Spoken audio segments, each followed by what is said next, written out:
Hello, everyone. Thank you for joining us today. I'm Carmen from Lighting Resource Studio here at the Michigan Design Center, suite number 18. And we're really excited for you to be here. Our goal today is to inform and update you on LED lighting. That's emitting diodes. LED light sources are still relatively new and have changed the way we use light. LED has also drastically changed the design of lighting itself. And we're all familiar with the chargeable lamps now, right? And this is just an example of so many different ways LEDs now can be used.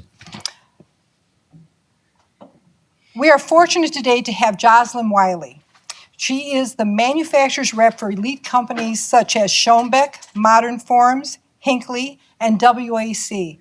to help us navigate most importantly, the facts and the future of LED, because it has changed and there's so many new applications that she's going to share with us. Thank you for being here, and I look forward to Joslyn's presentation. Good afternoon. Can everybody hear me okay back there? Yeah. Good. All right. As she said, I'm Joslynn Wylie. I've been in lighting for 26 years. The last 15 or so I have been truly very excited about because I'm a very technology focused person. I am not as design savvy as you all as far as the decorative side goes, but I absolutely love the technology of what LED has brought to the table for us. So today I wanted to put a presentation together that gives you some of the basics, because some of you are probably not as comfortable with some of the terminology, but also shows you what applications we can accomplish nowadays with the various products that LED has to offer. So we call this the art of illumination. So we're going to go over color temperature. We're going to talk about lumens a little bit. We're going to explore what foot candles are and how we utilize them in design of lighting applications. And then I've put together some slides of some various application shots with some more technology advanced lighting systems. My goal is to make sure that everybody is able to take something away from this today. We have a lot to go over in a very short amount of time. So we're going to jump right into it. We're going to talk about color temperature. Color temperature is really our perception of the coloration of light. Historically, with the incandescent world out there, we were all very comfortable with the warm atmosphere that incandescent lights provide. It gives us around a 27 degree Kelvin temperature. The color temperatures scale ranges generally from around 2200 K, which is very warm like candlelight, up to around 5,000 that we see used more industrial and commercial applications. Most residential projects tend to float within the 27K, which is very incandescent-like, up to maybe around 35K or 4,000K for those more contemporary settings. So we kind of talked about this a little bit. Warmer color temperatures are going to be a more inviting, more calming effect on the home. Cooler color temperatures are very energizing. So if you're working on an office building, we generally want to have that 4,000 to 5,000 K range in an office setting. That actually helps with the dopamine production or elimination in our bodies. So if you've ever heard of human-centric lighting, the coloration of light can affect our moods. It can affect how sleepy we feel. It can also affect how alert we feel. So the cooler color temperatures are going to give you a more alert feeling, while warmer color temperatures are going to naturally relax us and encourage the dopamine production within our bodies. As far as selecting the right color temperatures for a residential project, it can be a little bit challenging because our homeowners' perceptions are not necessarily what our own are. So our job is to really get to understand our client and determine what's going to be best for their application. Do they use warm color tones in their home? Are they more traditional, a lot of wood grains, a lot of rich colors? 27K to 3,000 is probably an ideal range for them. If you have a more contemporary client with a lot of cooler tones within the home, grays, blacks, whites, that 35K to maybe 4,000K range may be more appropriate for that client. So having those conversations with them early on is helpful in determining what color temperatures we need when we are selecting fixtures. Lumens. All right, so lumens, prior to about 10, 12 years ago, most of us had no idea what lumens were. When we asked for a particular light bulb, we would ask for a 100 watt or a 60 watt. We all, especially those over probably 40 years old, understood that as our quantity of light, when the reality is that's just a measurement of energy usage. The true quantity of light is described in lumens. We have cheat sheets available for you for those of you that are still confused on lumens and need a better idea of, how does that translate from watts to lumens. We put these together for you. They're in the satchels on your desk in front of you.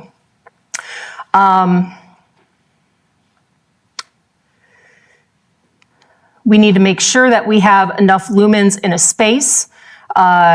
Generally, we're going to talk about watts to lumens here. So that really is going over those sheets that you have in there. So the higher the lumens, the more illumination you are going to see in a space.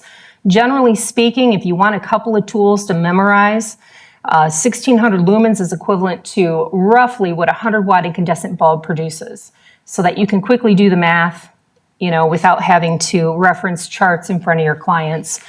Old school 60 watt lamp would be roughly 600, or 60 watt would be roughly 800 lumens, to kind of give you a couple of figures to kind of pluck into your brain when you're working down the road. This slide here, we give you a couple of starting points for determining how many lumens in a space.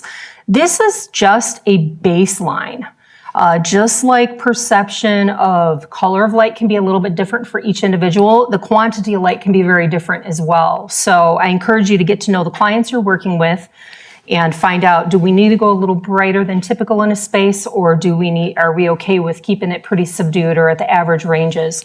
So typically 100 to 300 lumens per square yard of a room is what we're looking to achieve. 300 would be on the brighter side. This can also vary by the type of space that we're dealing with. A kitchen needs more lighting than what a living room does. Dining room tables may or may not need a lot. If they've got young kids that are constantly doing homework at that kitchen table, then they may need higher lumens in that space than the average person. So just using that as a guideline to kind of help direct you and where you need to go. Foot candles. So up until probably 10 years ago, I had no idea what a foot candle was. I was very confused by that term. It took me a while to understand, but now I use it in my day-to-day life. So foot candle, 1 foot candle is the measurement of the amount of light you're getting on a surface from one candle 1 foot away from that surface. So that's all it is. It's very, very simple concept. We are measuring how much light is landing on a surface, typically your task areas or your floors. Now, where I put this to use often is when I am assisting designers and architects in determining if we have enough light in a space. These directional overhead lights are all throwing light at this floor. In a conference room like this, we need to have an average of 50 foot candles on our task surfaces so that we can read well. Further away you go, the less foot candles you're going to have. So we set our goal at 30 foot at the floor for a task room, which includes kitchens, which includes conference centers, which may include the laundry room and home, whereas a living room, if it's just a typical purpose living room, we really aim for 10 to 20 foot candles. The foot candle recommendations are set by the IES. And we tend to follow that. I like to overachieve a little bit when I'm helping or assisting on a project because I'd rather give you too much light than too little. You can always control it and dim it down. So here, it's just kind of reviewing what I said. Reading area, you typically need 30 to 50 foot candles. A young person can read adequately under 30 foot candles, where, elderly people, our eyes degrade over time. We need a little bit more. So 50 foot candles is better for an older clientele. 50 foot candles in your workspaces. So I encourage you to get an understanding of foot candles per space. This is one of the tools that I use and is available to every individual in here through the W.A.C lighting website. When I'm selecting recessed products, I will actually input all the information on the space into this program. It's up underneath the resources tab at the top right, and it's called the downlighting estimator. So all that's really necessary for this is the room dimensions and what kind of space it is. So you'll notice at the bottom circled in blue, it says kitchen. So I did an example here where I did 2 different types of 4-inch cans. I've got a budget can for that budget-conscious client, and then I've got a nice high-end can for someone that wants a nicer look and maybe a quieter ceiling. And you'll notice there's a huge difference. The budget can is on the right. We need 12 fixtures to accomplish. Actually, it doesn't even accomplish what the high-end can on the left does. So they're both a 4-inch. On the right-hand side, that 12 fixtures, you're talking a lot in installation costs. So when you're talking to your clients about upgrades, we're cutting out half the number of installs here. So yes, they're going to pay more for the product, but they're going to pay less on the installation side.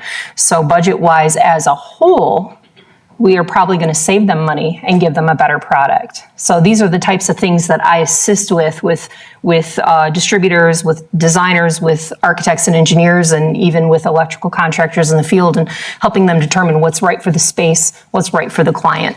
So we're going to move into a little bit more information on the specifics of LED. We're using all that terminology a lot more in the LED industry now than we ever did with the incandescent industry. We didn't have a lot of options back then. You know, you had an incandescent bulb that gave you 27K, and that was all you got. When we were talking about color temperature, I wanted to show you all this too. That would be an example of a 27K lamp. So very incandescent looking, where this is a true incandescent here. And then here we have a 4000K. So for your more contemporary homes where you have the neutral finishes, that's a little bit more appropriate. This tape lighting demo that I have here too does the same thing. I don't know how visible it would be without blinding you, but I have it set to 27K right now, but we can actually adjust this in the field, and you'll see that I'm kind of flipping it up, and we are moving our way up to 5000K, and we have all kinds of variables in between. So with LED integration, we are getting the flexibility to fine-tune our color temperatures on site too, which is really, really nice. It's one of the advantages. You can't do that with incandescent without changing. You really can't. You can't. Incandescent is incandescent. You're burning a filament to create light. It really is a archaic technology. The definition of incandescence is burning something to generate light. So essentially, it's a candle in a wick within a glass tube, a little bit pressurized. So, you know, we have moved into an electronic industry here. It can be scary for some, and I get a lot of pushback from the design world, but also from distributors and salespeople in showrooms that are just flat out afraid of some of this new technology coming down the pipeline. And I was one of those people too, 25 years ago, 20 years ago. You know, I was afraid to sell what I wasn't confident in. And I learned after working with a few different engineers that it was okay not to know. And I soon decided to embrace a little different logic. Every client that came to me, every designer, every engineer, anybody who came to me looking for lighting, if they had questions I didn't have the answers to, instead of running away from it and switching their mind over to something else, I looked at that as an opportunity to learn something. And I decided to figure out who are my resources that are going to help me tackle these challenges. And I look to my peers, I look to my reps, I look to factories to self-educate as time went on. And thankfully, these clients of mine over all those years really taught me a world about lighting. So I encourage you not to shy away from what's coming down the pipeline. We're going to go through some different products now and what LEDs can do for you. Let's see how much time I have. This here is a backlighting application. There's two different shots here. This one's actually a workspace. Some of the photographs cut off. This one is just a onyx backsplash. That is accomplished with diode sheets like you're seeing here. So these are really flat and they can be put behind a surface. The beautiful thing with this too, because we never know what color temperature we need when we are going behind a material, a natural material, is these can be adjusted. So we can decide after the install which color temperature is best for the homeowner. They can make their own decision on how that onyx is going to look. We can keep it nice and warm like you see there with the 27K. Maybe your homeowner likes things a little bit cooler and wants it to appear more white and crisp, so we can crank it up to 5,000 or somewhere in between. Is that a fixture? Yes, and we're going to have this at the showroom in Suite 18 afterwards if anybody wants to come touch, feel. And yep, these can be cut down. I've done projects where we've had hundreds of these sheets behind onyx walls. And you get clients that spend a lot of money on this stonework. And I've walked in and said, you just put $30,000 in stonework into your bathroom. If you give me another $3,000 budget, I'm going to make it look like $100,000 stone, and they never say no, and they never regret that decision. You're really highlighting something that they've put, a decent amount of money into with very little additional budget. Ventrix is another product that I am seeing a lot more of. This system is very flexible. It can be mounted up into ceilings like recessed. It can be done in drop ceilings for commercial applications. So the image on the right, it's actually recessed into the kitchen. We can do linear light strips within it. We can do heads similar to a track head, but much more sleek looking. And we've got on the far left over there, that's some of the stealth silo. These channels can accomplish wall wash applications too. So if you've got a homeowner that has a wall of art and it's going to morph and change over the years, instead of trying to focal point each individual piece and not knowing which beam spread because they're going to change it all the time, we can just bathe that entire wall literally from floor to ceiling in light and give them a really nice wide spanse for their artwork. Can that go on a ceiling beam? It can go on a beam, it can go in the ceiling, it can be surface mounted, it can go on the wall. I've done wall applications. It can be suspended. I've got a couple big suspension projects right now in these homes that have unique ceilings where they can't do recessed. I've got 600 linear feet going into a home in Ohio right now where it is throughout this home. They have very little room for recessed in this house. So it's got a lot of flexibility to it. I do have a sample case for this that you can touch, feel, and see and get a better idea of how it works.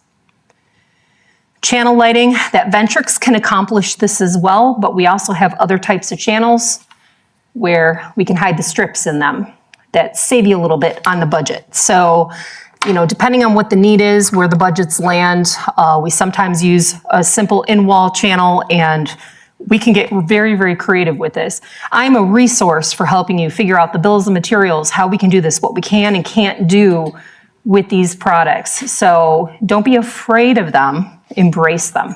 You've got people in your corner. So another thing that has come down the pipeline in the last couple years, very small aperture lighting. I do have this sample case as well. So what you're seeing up there in the ceiling is a 1-inch can that produces 1,000 lumens. So 1,000 lumens is brighter than our old school 65-watt bulbs. So our old 6-inch cans we used to plaster all over the place, you'd have a Swiss hole ceiling. We can go down to 1 inch, and we're going from roughly 800 lumens up to 1,000 now out of a very, very small aperture. With the different finishes they offer, the glare control is really good as well. Yes? How far does that light reach? Well, it depends on the beam spread. There's a lot of factors that go into that. With these, we can go pretty narrow, so we can push that light further. I use that tool that I showed you earlier to actually help with calculations for that. So if I have someone with a 16 to 20 foot ceiling, I will absolutely run those through the calculation, see what beam spread we need and how many we need to get the coverage, to make sure the coverage is even, and to make sure we have enough foot candles at the floor. Where's But the light source in this photograph? it is very small. It's right up there. You can see 3 of them in that top section of the ceiling there, very tiny. I have that sample over at the showroom, so you're welcome to come look at it, touch it, feel it, and I can illuminate it. Yes? Just wondering, can this be installed in a renovation or is it only new construction? How big is the box? So that's a good question. This does wire up a little bit differently than a traditional can. This is a 48 volt system. We wanted to make sure it could be serviceable after the fact. So the power supplies are not up inside the hole. They are housed remotely up to 100 feet away, so they can go into an electrical closet somewhere. But that being said, if someone has a singular 6-inch over top their sink, the housing of this, the remodel version will actually fit that same hole. But if they have multiples they want to do in a space, it does require a rewire, because with the typical wiring setup, the electrical contractor is running from can to can to can to can. We can't do this with that. We have to home run them all. So it can be done, but it just depends on the particular situation. So this is another application shot for the same minimalist ceiling up there. We've got the 1-inch apertures up there, and you can notice you're not staring at a Swiss cheese ceiling. You are able to focus on the beauty of the woodwork within this space instead. And lastly, I want to talk about exteriors a little bit. We've come a long way with what we can do with outside applications. I notice that there are a lot of designers that don't touch the landscape lighting. And let me tell you, most landscapers are not lighting experts. They plow through it, they can get the job done.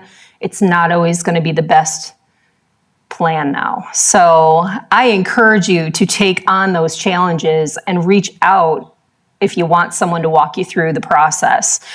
There's so much we can do with exterior lighting besides just our standard coach lights. These are just a couple of examples where we've lit staircases, we've added in color changing elements. The color changing, what's really cool is with that particular product, we can actually program it to illuminate the trees in the fall to really make those colors pop. So it'll look a little bit more natural, but we can make the reds a little bit more red. We can make the oranges a little bit more orange, the yellows. I mean, they can be the highlight of the block with the color changing product. Poorly done landscape jobs, I see them all the time. The DIYers go out there and they pluck all these little lights all over every 5 feet and they create a runway, and it's awful. It's awful. Even my own father, I didn't have the heart to tell him how bad it was, but I'm like, he was so proud of himself. I'm like, oh, good for you, Dad. But it really is an art form, you know, figuring out how to graze, how to hide the light sources. We want to hide those sources as much as possible. Our eyes are automatically drawn to the brightest thing in a space, especially outside in the dark. We want the brightest objects to actually be the architecture of the space. You'll notice here that you really don't see much for light sources other than maybe those strips under the steps a little bit. You know, the uplighting on those houses is concealed. The downlighting strips that we have in there are concealed, so you're really only focusing on the architecture of the home. So down the road, if you get an opportunity, I would love to hear about it, and I would love to help you with it. Is it solar or electrical? All electric. Electrical. It's all 12 volt though. Solar's a tough category. There are some solar products out there. I'll admit, like I have a seasonal campground site and I've got solar plastered all over the place because it's cheap. I do have some 12 volt out there now too, but solar, the battery power needed for a true solar light to function well, it just doesn't exist.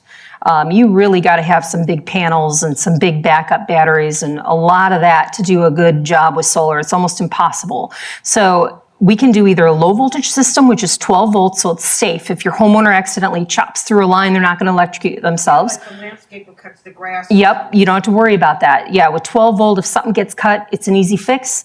It's easy to install. It doesn't require pulling permits. The homeowners can DIY it, but we usually recommend an electrical contractor or a reputable landscape guy to do the install. And then there is 120 volt, which we do see used more commercially. 120 volt, once you put it in the ground, it's there to stay. It's a major ordeal to move 120 volt that's in ground because that wiring has to be 24 inches below grade. It has to be a certain type of wiring. You got to have solid work boxes that you're attaching to. It's not like 12 volt where I can pluck it up and move it as the tree grows. So my personal favorite is to work with 12 volt wherever I can.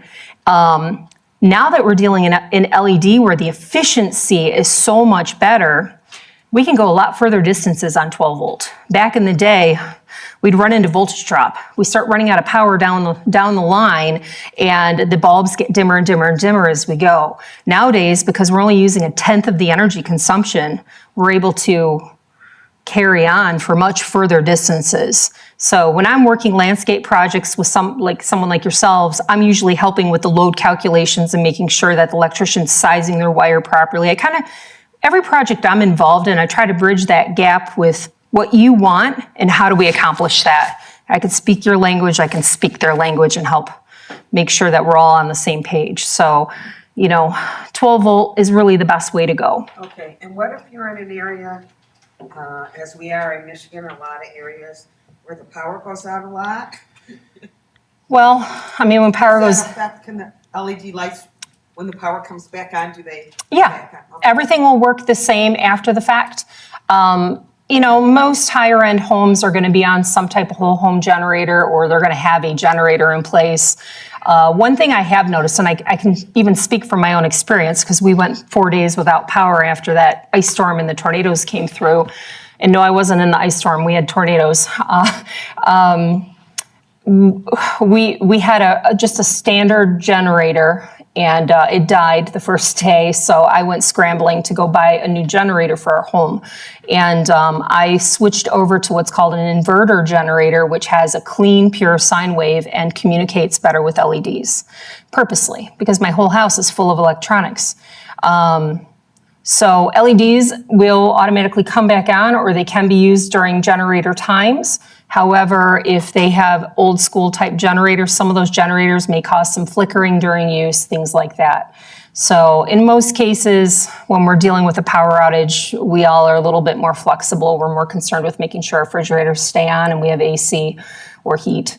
But if you have involvement in a whole house generator, or advising your clients, getting an inverter type generator, whether it's a whole home generator or even a portable, is much easier on the electronics in the home. And with LEDs, that's what we're dealing with now. There was one more thing I wanted to cover on that before I conclude and let y'all ask more questions. The incandescent days, we talked about how archaic that was. Nowadays, we are dealing with lighting that is produced by electronics. So I am very conscious of that. I make sure the brands I carry are reputable, that are building LEDs, especially with integrated products where we're hiding this behind, $10, $20, $40, $50,000 worth of stonework. We don't want it to have to be serviced, because that's a lot of work and headache, potentially having to pull stone down, breaking stone, things like that.